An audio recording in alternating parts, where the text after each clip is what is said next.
The Eternal Bloodline. Kabanata Siyam. Ang mga kalahok ay nagsimulang lumaban ng buong lakas. Ang laban ay kapanapanabik at hindi kapanipaniwala para sa karamihan ng tao dahil sila ay nagtaya kung sino ang mananalo. Naging maayos ang lahat hanggang sa nawalan ng kontrol ang isang tao at naging sobrang excited. Idiot ka. Dodge sa kaliwa. Kyle. Walang kwenta, tingnan mo yung likod mo. Kung mayroon kang napakaraming mga kasanayan, at least gamitin mo ito ng maayos. Kyle. Markahan ang aking salita. Wala kang tsansa na manalo sa kung gaano kabagal ang iyong pag-atake. Kyle. Ipagtanggol mo ang sarili mo. May utak ka pa ba? Kyle. Lahat ng mga guro na nakaupo sa tabi ni Kyle ay nagtago sa kanilang mga mukha sa kahihiyan. Ito ang unang pagkakataon sa kanilang buhay na nakaramdam sila ng sobrang kahihiyan. Wala na silang ibang gusto kundi ihagis si Kyle sa audience, pero considering Vice Principal George asked Kyle to sit there, wala silang nagawa kundi ang tahimik na sumpiin si Kyle. Narinig din ng mga kalahok na naga-negative away malapit kay Kyle ang mga katakot-takot na sinabi niya. Ang isa sa mga kalahok pagkatapos matalo ay pinuntahan pa si Kyle gamit ang kanyang espada. Ngunit si Kyle ay marangyang nakaupo sa gitna ng 10 hanggang 20 guro, kaya naman walang magawa ang mga kalahok kundi ang magnganga sa galit. Nakita din ni Nian ang sitwasyon, tinakpan niya ang mukha niya ng itim na tela. Walang paraan na sasabihin niya kahit kanino na kapatid siya ng turok na iyon. Damn, hindi niya kilala kung sino si Kyle. Hindi alam ni Kyle na nakagawa na siya ng higit sa 100 kalaban ay nagpatuloy sa kanyang mga pahayag hanggang sa matapos ang huling round. Nabuhayan siya ng loob, hindi niya alam na ang panunood ng iba pang mga laban ay maaaring maging kapanapanabik. Dinampot niya ang basong may laman na juice at nagsimulang uminom ng hindi niya alam na pag-airi iyon ng bearong nakaupo sa kaliwang bahagi. Ganyan dapat ang buhay natin. Ang pagganap ay magiging kamangha-mangha kung hindi para sa ilang mga idiot na sumisira sa aking kalooban. Nakangiting bulalas ni Kyle bago iniabot ang basong walang laman sa bearong nakaupo sa kaliwa niya. Ang bearong nakaupo sa kaliwang bahagi ay tumingin kay Kyle ng may galit. Ano ba naman? Bakit parang siya ang guro at tayo ay kanyang mga lingkod? Ang 200 nanalong kalahok ay nakatayo sa gitna ng entablado na nagpapahinga sa hiyawan ng mga tao. Masaya silang lahat na makapasa sa final round at makakuha ng pagkakataong makapasok sa Royal Academy. Nagsimulang lumutang si Vice Principal George at binati ang 200 nanalong kalahok. Binigyan niya sila ng 1 oras para magpaalam sa kanilang mga pamilya at mga kaibigan dahil pagkatapos maipasa ang pagsusulit ay kailangang umalis agad ang lahat ng mga kalahok sa Royal Academy. Tumayo na rin si Kyle sa upuan niya at tumingin sa kinauupuan ng kapatid niya pero walang tao. Saan nagpunta ang pangalawang kapatid? Bigla siyang nakarinig ng pamilyar na boses na tumawag sa pangalan niya mula sa likuran. Kyle! Lumingon si Kyle at nakita na lamang niya ang mukha ng kanyang pangalawang kapatid na natatakpan ng itim na tela. Tumingin siya kay Nian na nakakunot ang noo at nagtanong. Second brother, bakit mo tinatago ang mukha mo? Hindi mo sinasadyang nakilala ang isang matandang kaaway. Nang makita ang nalilitong ekspresyon ni Kyle, si Nian ay may ganang bugbugin siya ngunit napigilan niya ang sarili habang sinusumpa si Kyle sa loob. Bastos! Kung hindi dahil sa'yo, kailangan ko bang itago ang mukha ko? Gayunpaman, masaya siya para kay Kyle. Noong una, nang mabalitaan ni Nian na ang final round ay one-on-one na labanan, sigurado siyang walang tsansa na manalo si Kyle. Ngunit pagkatapos, maswerte si Kyle at nakapasok sa academy na hindi man lang nakasali sa final round. Napangiti si Nian at niyakap ng mahigpit si Kyle. Masaya rin si Kyle na pumasok sa Royal Academy kahit na B-rank talent lang ang meron siya. Gusto ni Kyle na makilala ang kanyang ama at kuya at ipagmalaki ang kanyang mga nagawa, ngunit dahil kailangan niyang umalis kasama ang vice-principal ay sumulat siya ng liham para sa kanyang ama at kuya at ibinigay ito kay Nian. Ibinigay ni Nian ang storage ring na suot niya kay Kyle. Ang storage ring ay naglalaman ng isang espada, ilang damit, at pera. Noong una, iminungkahi lang ni Nian si Kyle na lumahok sa kompetisyon dahil gusto niyang makarana si Kyle ng ilang totoong laban. Hindi niya akalain na makapasa si Kyle sa entrance exam. Matapos magpaalam sa kanilang mga pamilya ay nagtipon-tipon ang lahat ng nanalong kalahok sa harap ng vice-principal. Ikinaway ng vice-principal ang kanyang kamay at isang matayog na barko ang bumaba mula sa langit. Pagkatapos, sinenyasan niya ang lahat na pumasok sa barko. Ang mga tao at ang mga kalahok ay tumingin sa malaking barko na may pagkamangha. Ito ang pinakamalaking barko na nakita nila sa buong buhay nila. Buong pagmamalaking pumasok sa barko ang mga nanalo habang kumakaway sa karamihan. Matapos makapasok ang lahat, ang barko ay nagsimulang lumutang at umabot sa langit, na wala sa paningin ng karamihan. Lahat ay nasa sabik at may malaking inaasahan para sa bagong karanasang naghihintay sa kanila sa Royal Academy. Maayos na paglalayag ang daan patungo sa akademya. At dahil pagod ang lahat dahil sa laban sa final round, pumunta silang lahat sa iba't ibang kwarto na naroroon sa loob ng barko para magpahinga.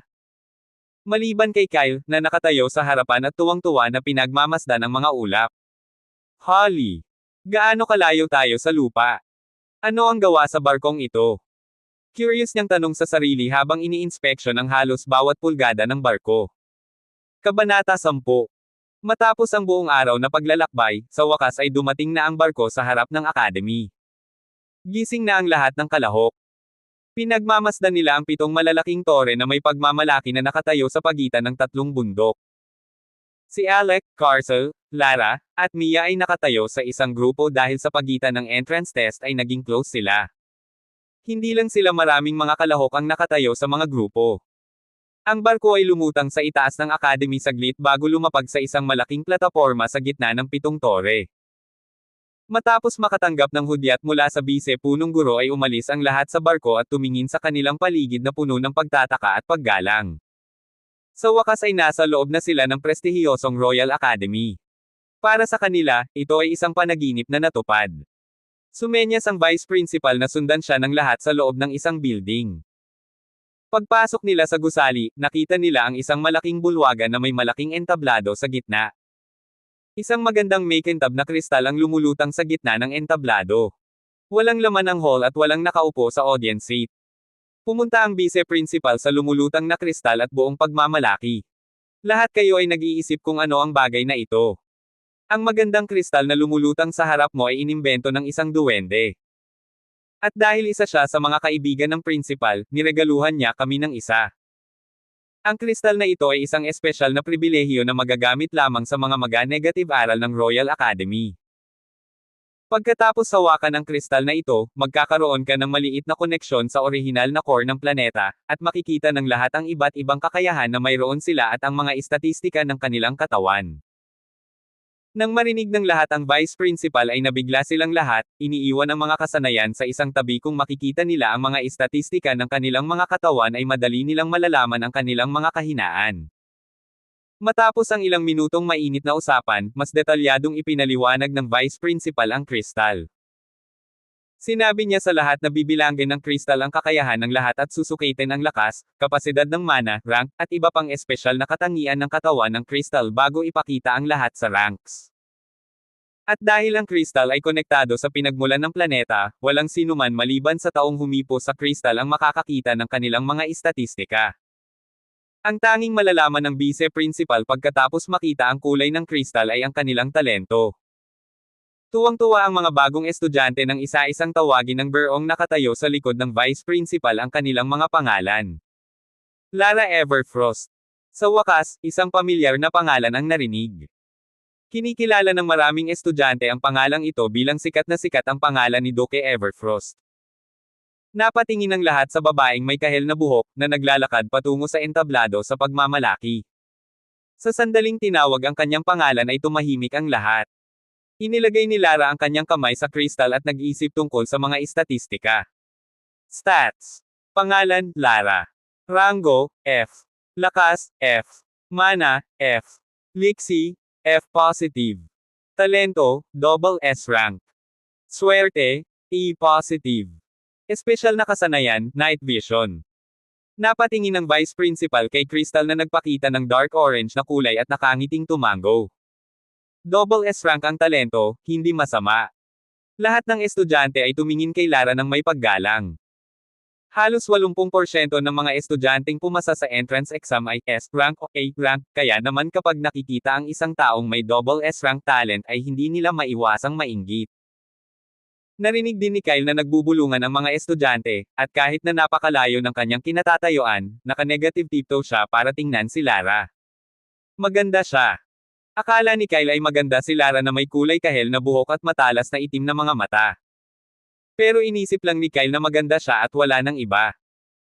Pagkatapos ng Lara, marami pang mga mag-aaral ang tinawag upang makagawa sila ng koneksyon sa pinagmulan ng planeta. Ilang minuto pa ay tinawag na ang pangalan ni Carcel. Carcel von Ainsworth. Sa sandaling tinawag ang kanyang pangalan ay sumiklab ang mas malaking kaguluhan. Napatingin ang lahat sa gwapong batang may gininto ang buhok, na matikas na naglakad patungo sa entablado. Alam ng ilang maharlika sa mga bagong estudyante na si Carcel ang ikalawang prinsipe ng Kingdom Escalante. Hindi naman naabala si Carcel sa lahat ng atensyong nakukuha niya dahil nakasanayan na niya ito. Tahimik siyang umakyat sa stage at ipinatong ang kamay sa kristal. Stats. Pangalan, Carcel. Rango, F. Lakas, F positive. Mana, F negative. Liksi, F positive. Talento, rango ng triple S. Swerte, D negative. Nang makita ang kristal na nagpapakita ng pulang kulay, bulalas ng vice-principal sa mahinang boses. Triple S negative rank na talento. Pero dahil nakatutok ang atensyon ng lahat kay Carcel, narinig nila ng malinaw ang vice-principal na salita at napabuntong hininga sila sa gulat. Triple S negative rank. Ang talento ay isang bagay na isang beses lamang sa bawat 300 taon. Kahit ang Crown Prince ay nasubok sa pamamagitan lamang ng double S rank talent. Gayunpaman, ang pagkakaroon ng triple S negative rank na talento at pag-negative bot sa triple S negative rank ay dalawang magkaibang bagay. Sa mga normal na kaso, aabutin ng higit sa 100 taon para lang maabot ang double S rank, at sa ilang pagkakataon ay mamamatay ka sa mapanganib na mundong ito bago mo pa maabot ang iyong talent rank. Pagkatapos ng Carcel ay nagkataon na tinawag ang pangalan ni Mia. Kahit na mataas ang kanyang katayuan bilang nag-iisang anak na babae ni Count Albert, ngunit hindi alam ng marami ang tungkol kay Count Albert. Maganda si Mia, mas maganda pa kay Lara. Sa maitim na asul na buhok at asul negative agate na mga mata, para siyang diwatang bumababa mula sa langit. Halos lahat ng lalaking estudyante ay nakatingin sa kanya na namumula ang mukha. Stats. Pangalan, Mia. Rango, F. Lakas, F. Mana, E. Liksi, F. Talento, double S positive rank. Swerte, D. Espesyal na kasanayan, mana sensitivity. Nang marinig ang talento ni Mia ay naganap muli ang kaguluhan, nakita ang triple S negative rank talent ay malaking balita na, ngunit may dalawang estudyante na may double S rank talent. Maging ang mga guro ay nagpapahayag ng kanilang pagkagulat ngunit sa ilalim ng kanilang pagkagulat ay ang kaligayahan. Sa taong ito sila ay talagang sumobra ito at nakahanap ng maraming magagandang talento. Pagkatapos, may ilan pang mga estudyante na tinawag sa entablado, at pagkatapos ay tinawag ang pangalan ni Alec. Alec. Napatingin si Vice Principal kay Alec with a sizing gaze, napansin na niya si Alec sa entrance exam. Natitiyak ng Vice Principal na si Alec ay may kahit man lang double S rank talent. Hindi lang ang Vice Principal, maraming babae din ang tumingin kay Alec dahil gwapo ito sa dark blue na buhok at black eyes. Umakyat si Alec sa stage at inilagay ang kamay sa kristal pero imbes na mag-isip ng stats ay naisipan niyang status.